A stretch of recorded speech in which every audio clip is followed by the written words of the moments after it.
Mbote na balandi magazine Acti H ya mokolo na lelo. To fongola basango ya mokolo na lelo na Fondation Noah ba spécialiste ya prise en charge ya cancer des enfants congolais. Bongo mission na bango ezali nini? Et si bongo makambo ya cancer chez l'enfant, topé maladie pédiatrique na accompagnement ya Fondation Noah oyo bazali bongo ko soutenir ba enfant congolais nyonso bisika bazwami oyo bazali ko souffrir na maladie ya cancer. Et bosono présidente ya Fondation Noah Jolie Piamé a lobby ba raison du pourquoi na bango. La Fondation Noah s'occupe des enfants souffrant du cancer, ou bien on peut dire la maladie pédiatrique. Pourquoi est-ce que j'ai créé cette fondation qui s'appelle la Fondation Noah? C'était par rapport à la souffrance d'une maman. Une maman qui a vu son enfant de 10 mois souffrir du cancer et ça m'a fait tourner la tête, ça m'a vraiment poussé à créer, à penser aux autres mamans qui ne savent pas parler. Il y a aux autres mamans qui ne savent pas comment exprimer leurs émotions. Et ça m'a vraiment poussé à créer cette Fondation Noah pour s'occuper des enfants du cancer. Na bango ezali bongo ko sensibiliser ba ebosono nyonso tope ba famille ba parents oyo nyonso bazali bongo na bana oyo bazali ko souffrir na cancer pour na kolakisa bango ete ezali koboma. À travers la Fondation Noah, je voulais sensibiliser les gens pour comprendre qu'il y a un cancer qui ravage. Il y a les cancers qui tuent nos enfants. Parce que chez nous, en Afrique, les gens ne savent pas vraiment que les cancers, ça existe. Jusqu'aujourd'hui, il y a les gens qui croient que les cancers, c'est de la sorcellerie. Le cancer, c'est une maladie qu'on a jeté une sort à quelqu'un. Et moi, avec l'équipe de la Fondation Noah, nous sensibilisons vraiment au maximum que les gens puissent comprendre c'est quoi en fait le cancer pour que les gens se dépistent à temps pour cette maladie qui s'appelle le cancer. Et bon, son nom, fondatrice Jolie Piamé à lobby cancer de l'enfant et zali bel bien coexister pour oyaye mokope mwana azala kibongo atteint du cancer otobengi na kombo ya Noah o azubongo kombo ya Fondation Nabango. Et bon, son nom azali moto. Totikali na Fondation Noah pour na koyebisa bino baza ko organiser activité ya collecte de fonds eza bongo le 11 novembre 2022 pour na kosunga bana oyo bazali atteint na cancer na Congo Mobimba. Commentaire il y a Ebon Sono ya Yambo, il y a Acti H Magazine. Nous sommes en train d'organiser un gala chez nous au Congo, le 11 novembre. Ce gala de charité, c'est pour aider ces enfants, c'est pour aider à créer des pharmacies solidaires, Fondation Noah, pour le but, pour aider les enfants qui souffrent du cancer. Soki et Simbi Motemanayo, et bon son pasteur, et bon son politicien, et bon son professeur d'université, mécène, topé, bato ya motema malamu pour na ko soutenir financièrement bana oyo bazali atteint du cancer, yango, et bon son présidente ya Fondation Noah Jolie Piamé a bengisi biso nyonso na soirée de gala ya collecte de fonds oyo ezali bongo organisé le 11 novembre 2022 pour un objectif ya kotonga bongo ba pharmacie topé ba makambo mosusu o ezali bongo ko soutenir ba enfants atteints du cancer. Je voulais interpeller les hommes politiques, les femmes politiques pour leur dire que la Fondation Noah a besoin d'aide. La Fondation Noah a besoin de vous pour aider ces enfants-là. Nous, la Fondation Noah, nous sommes à Kinshasa et nous sommes aussi à l'intérieur du pays. Nous avons besoin de vous, nous avons besoin de la main, nous avons besoin que vous nous aidez pour accompagner les enfants qui souffrent de cette maladie qui s'appelle le cancer des enfants. À travers la Fondation Noah, nous faisons des collectes, nous faisons des levées de fonds, nous cherchons de l'argent pour aider ces enfants-là parce qu'il n'y a pas le moyen. La chimiothérapie, ça coûte cher, la radiothérapie, ça coûte cher, le médicament du cancer même, ça coûte vraiment, vraiment cher. C'est pour cela que nous avons besoin d'aide de tout le monde, des hommes politiques, des femmes politiques, des médecins, même de la population, de tout le monde. Une main ne peut pas laver tout un corps. Avec plusieurs mains, nous pouvons travailler ensemble, nous sommes forts. Bolingo oyo etondi na motema na biso nyonso yango esengi ete tozanga te na rendez-vous oyo ONG Noah epesi biso po toyeba bongo ko participer na lipamboli oyo Tata Nzambe atiaka na bayebanso basutenaka ba faible to pe ba vulnérable to pe ba personne oyo bazali na ba difficulté yango tolobi kozanga te po na contribution na yo ezali bongo très importante. Et bon, son nom, Azali Moto.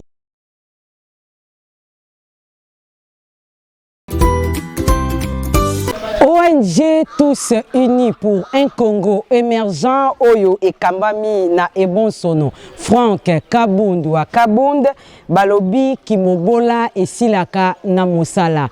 Images et commentaires Ebonsono ya Yambo ya Acti H. Bango autonome et puis entrepreneuriat Ndezala Kibongo au centre il y a rencontre Oyo et Tena Kibongo et Bonsono ya Yambo.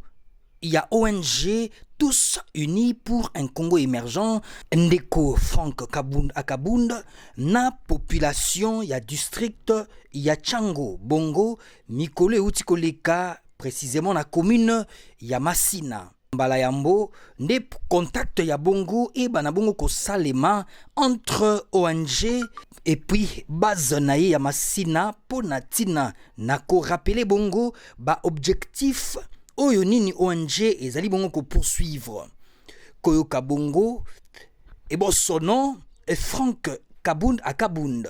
Oyo bana mboka bakoki ko retenir premièrement toza awa pona oyo to bengi prise ya contact na ba membre na biso na cadre ya ONG na biso oyo to bengi na français Tous Unis pour un Congo émergent.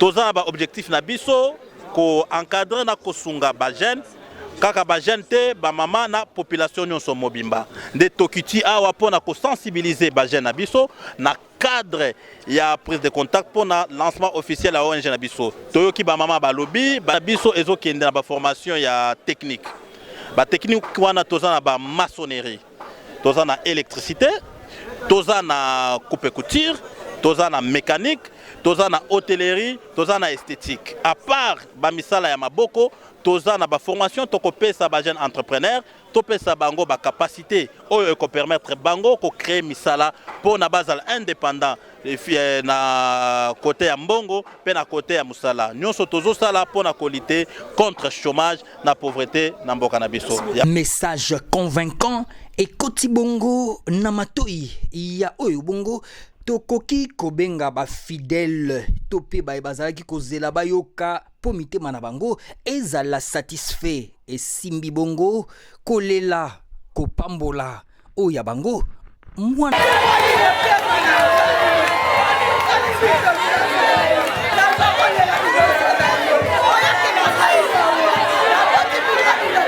ebele bakisama likolo donc ozala kaka nga kutu naza ebele kosenga te koboyeboye te tosufi na bana tomoni pasi. Le président randonnée il y a Ebosono Frank Kabund à Kabund président il y a ONG Tous Unis pour un Congo émergent à Kotambola Bongo ba district mususu oetikali na ville ya Kinshasa po na ko préparer bongo sortie officielle il y a ONG oyo azali bongo président Iyango Tolobi et bon son nom azali moto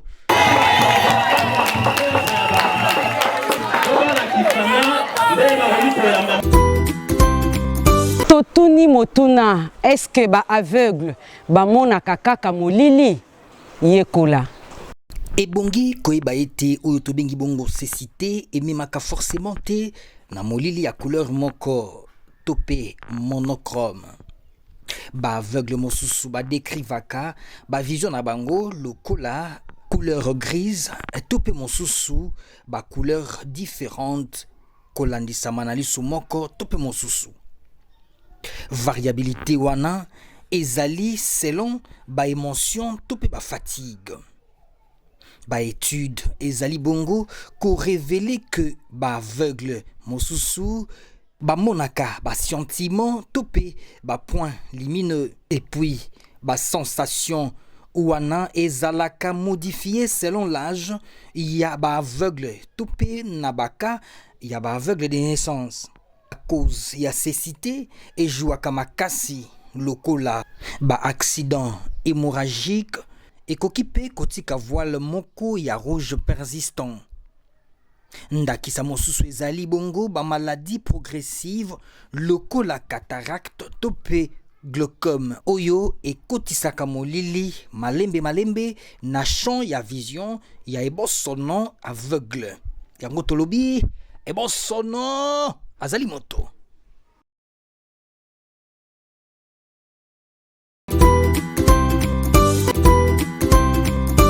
Bakanivo na ville ya Kinshasa eza bouché, misusu débouché, mais ba déchet etikali alors que banvula ya makasi s'annonce. Commentaire ya pasteur du peuple.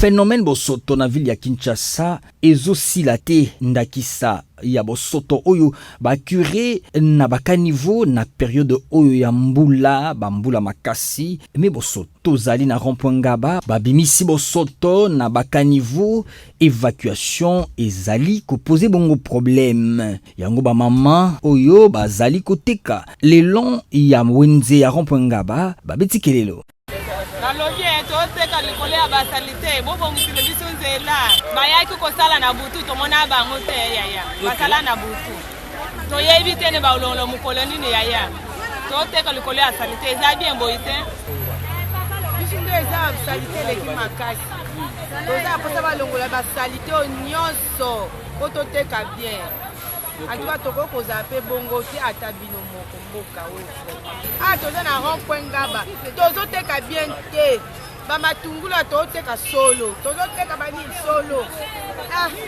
tokosala ndenge nini papa po bongisela biso mpe pesa koteka tokolesa bana ndenge nini mibali mbongo eza te mibali misala eza te biso bamama tozosunga bana papa na ngai likambo donc epesa nga mawa me tipa kaka mpona kowuta bakongo mponga natekelanga na rond-point Ngaba nakoya kokuta place yango ezala kaka salite place yango echangeaka te na ndenge tozoteka boye basolo masuba basola nie tala salite boye nga azoteka naluka mbo mpo ya bana ngai alingaka kufa ya maladi awa mpona bamarchande oyo bakanivo ezotonda te pona bango kasi bafamille ménagère o bazali aux alentours iya bakanivo oyo nde bayaka kobwaka na butu matiti na bango bino bazoteka wana bobwaka basalite na bino na kati ya bakanivo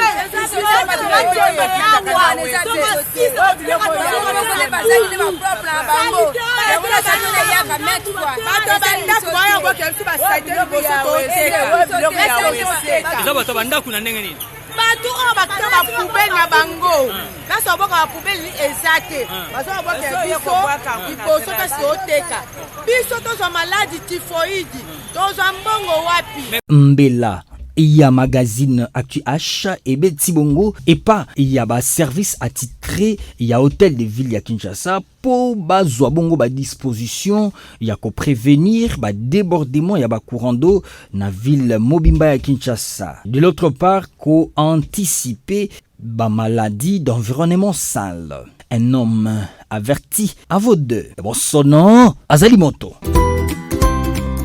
e bon sono bandongwani na sport ya volleyball na mikili ya poto kitoko makasi.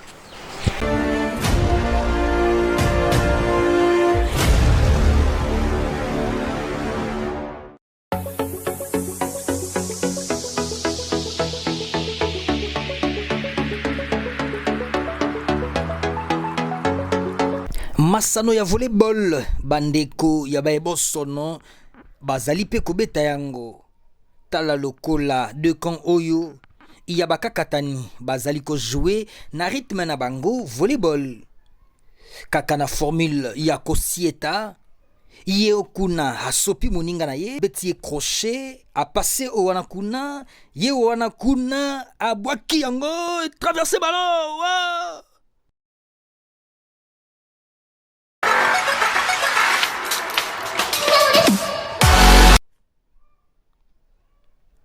Ekomi kuna na ngambo mosusu bayiba kakatani balobi en tout cas biso tozali pe mibali lokola bango ba récupérer bongo ballon a passer pe moninga na ye ndenge batangisaki ye na coaching ye wana kuna a passer kuna mosusu asieti a récupérer ballon face à face. Wow!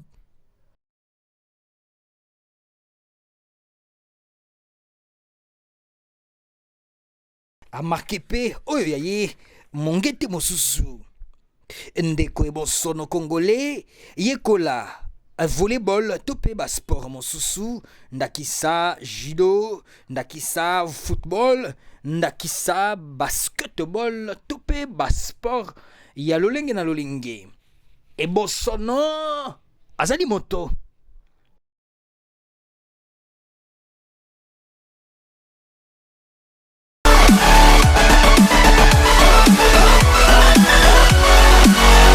That's the shot that he wants to do.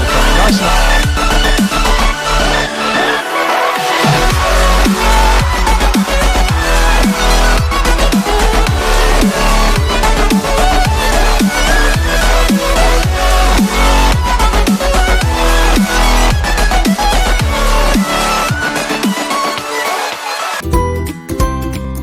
Rubrique Nabiso ya Zoom, ya lelo to zoomé via Ebonsono, Freddy Moulimbi, changeur ya monnaie na rond-point Kinmazière, Tolanda.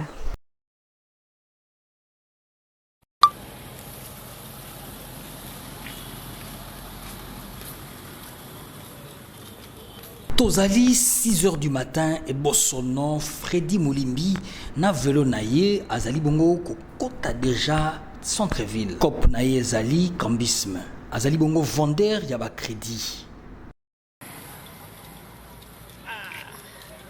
Les handicapés,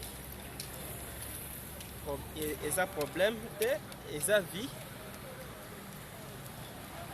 normale. Le rôle à Moutounios.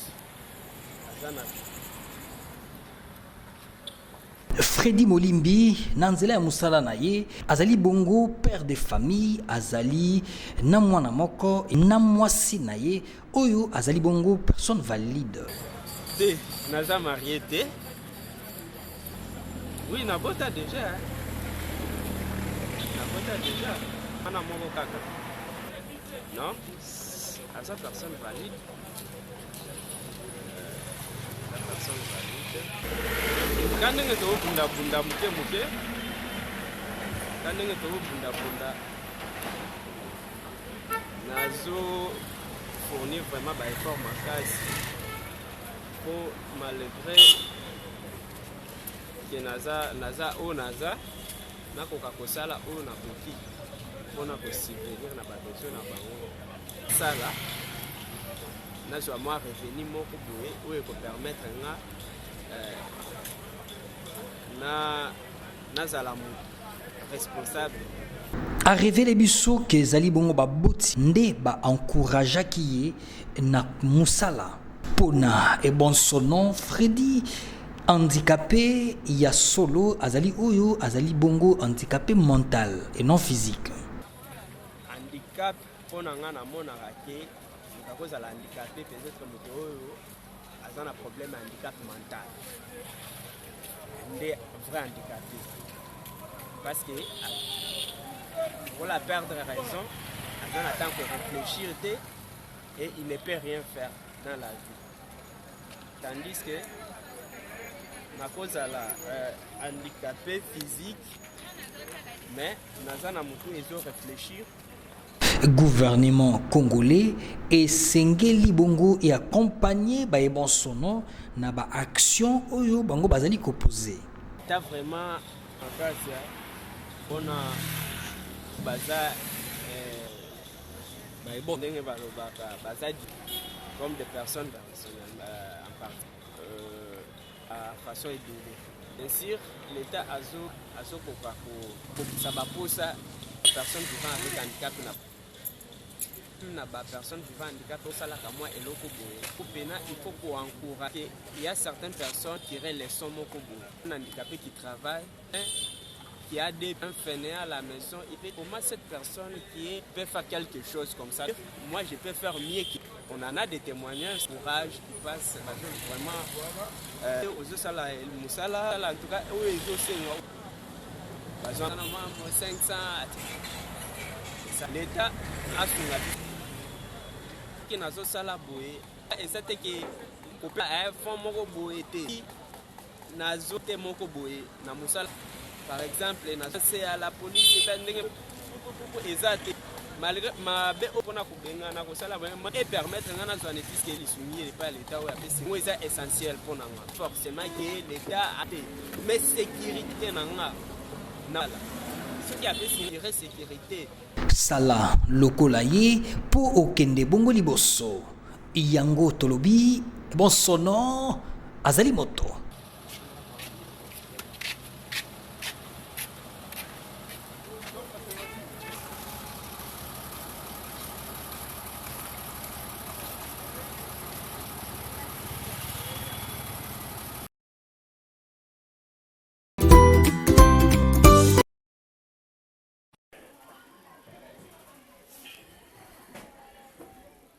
Bandeko butala libota oyo ezwi pasi na motema oya bango mwana Ntsuzi azali bongo lipasa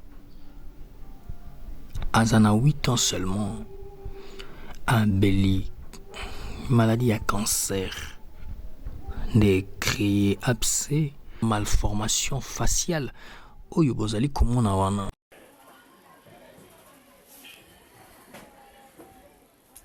Maman Nanette, oyo nimi boye mwana yo? Oui, mwana. Siko malade zani? Malade za cancer. Za cancer mtono kunisai bandaki mukie. Aleti zo progresser ti ekomi nene boye mais dirais za donc 4 mois de 5 mois. Ya depuis bandi ba ezalaki bongo diagnostiqué na hôpital ya clinique universitaire. Ba diagnostiqué na hôpital ni campus clinique universitaire. Oui. Beaucoup de médecins ba spécialistes comme. Oui, ça dit na bango. On va senda kike. Azwa soin, soit ba pour une opération, senda biso ba 3000 pour ba opérer. Kasi mwana mwasi azali kolala te pamba te mwana na ye azali bongo konyokwama makasi ye moko akokoka te. Azolia te omoneka bwaliaka te azali kutu nzoto monene adimine mpona maladi ezo dérange mamo live ayokela biso mawa. Nde yango wana alobi lisungi na maebanso bazali ya motema malamu, baebanso bazali motema ya kosunga, baebanso basungaka bato. Tala kang oyo ya mwana na biso, mwana na yo tosunga ye.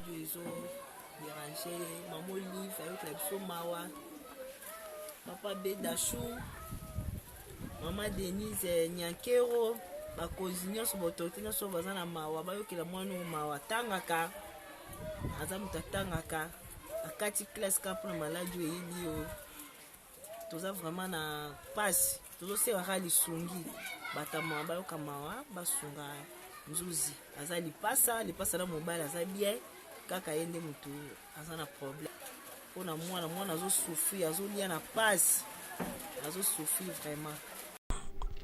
Bafandi bongo na Njili, commune ya Njili na quartier 13.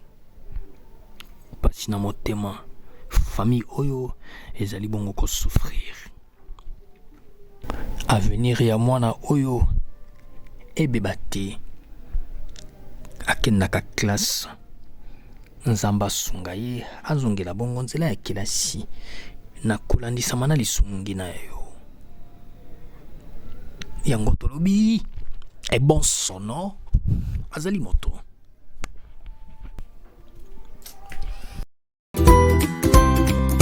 Lolenge nini ya koloba ça va oui topeno na langage des signes yekola ekopesa yo musala.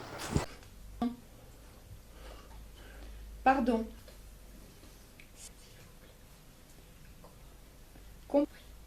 Pas compris. Demain. Aujourd'hui. Maintenant. Avant. Après. Oui. Pardon.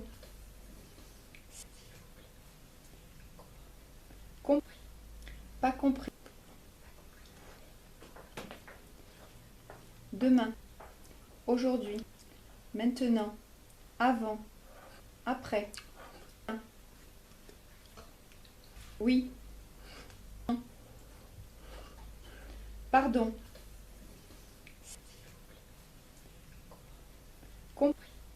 Pas compris. Demain. Aujourd'hui. Maintenant. Avant. Après.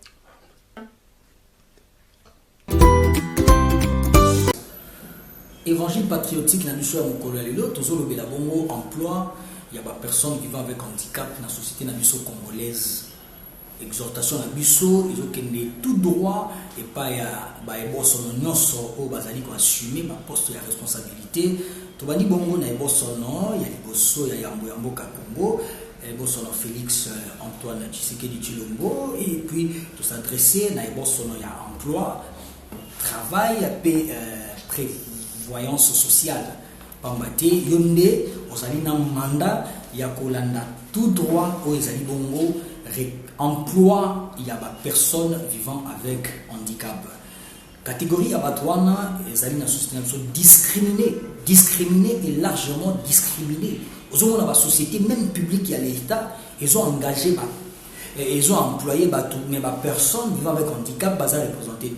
Cette exigence-là devrait être mise en un peu comme ceux qui balançaient offre, la candidature de la femme ou féminine est encouragée. La candidature des personnes vivant avec handicap est encouragée. Que vous soyez les institutions privées comme de l'État. Parce que les personnes handicapées ne sont pas aussi handicapées comme vous le croyez. Bazalina ba a tout nyonso pour donner comme vous les personnes dites valides. Et en moi, toujours le Mbela, toujours lancé d'abord, premièrement, naba instance, il y a suivi. Bah instance il y a organisation les alliés ministère il y a l'État et puis bah institution sont ils ont organisé emploi na Congo on aime notamment vous devez veiller naba aspect wana vous devez vous rendre compte que si une entreprise publique qui a l'État est lancée offre combien de personnes vivant avec handicap sont plutôt recrutées parce que c'est une partie des sociétés, des personnes dans la société qui sont largement discriminées et il faut un encouragement préalable de l'État. Dans une certaine mesure, et puis ça Obama, n'a pas recruté. Il y a des mesures. Je salue par exemple la promulgation de la loi sur la protection et l'encadrement des personnes avec handicap en République démocratique du Congo, qui a déjà été promulguée après le vote et puis lecture en second lieu aux deux chambres du Parlement congolais et puis promulguée par le chef de l'État. Aujourd'hui, d'ici le mois de novembre, ici, si j'ai encore bonne mémoire, né et Kozalabongo en vigueur, c'est-à-dire depuis la date de sa signature. Il faut mobile Kouane en vigueur, mais dans l'autre temps, les principes sont déjà. Il y a beaucoup de chartes, sinon des traités des Nations Unies ou même des organisations liées avec les personnes avec handicap en Afrique comme dans le monde entier, auxquelles la RDC a pris part, auxquelles la RDC a ratifié, j'allais dire.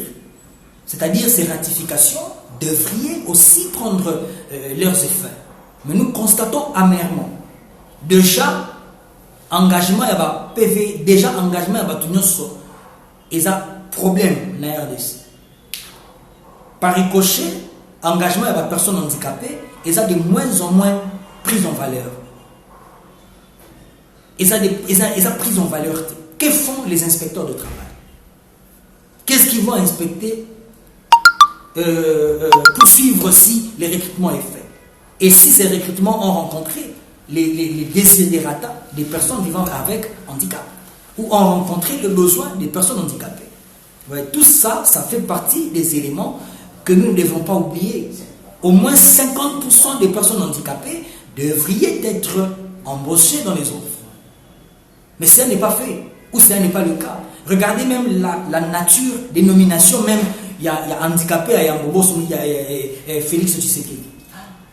Handicapé nini oyoye a nommé. En tête, il y a une institution, il y a Makas. On ne voit pas. National, on n'a pas vu un handicapé.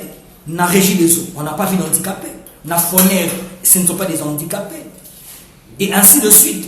Les cas sont légion. Il n'y a pas d'handicapés comme PCA. Il n'y a pas d'handicapés comme... alors qu'il y a des albinos qui ont des diplômes et des qualités importantes. Alors qu'il y a des aveugles qui ont des diplômes dans ces pays.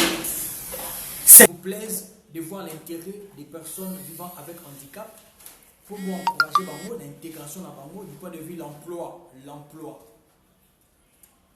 un autre lobby, et bon, son nom. Tokomi na suka pour na numéro ya lelo. Merci pour na confiance et fidélité. Bo mesana kopesa na magazine na bino Acti H. Boko bakolanda biso pe boko bako s'abonner na chaîne na biso Acti H TV. Enfin que to sunga bande ko na biso ba handicapé. Tokutani pour na mbalasima.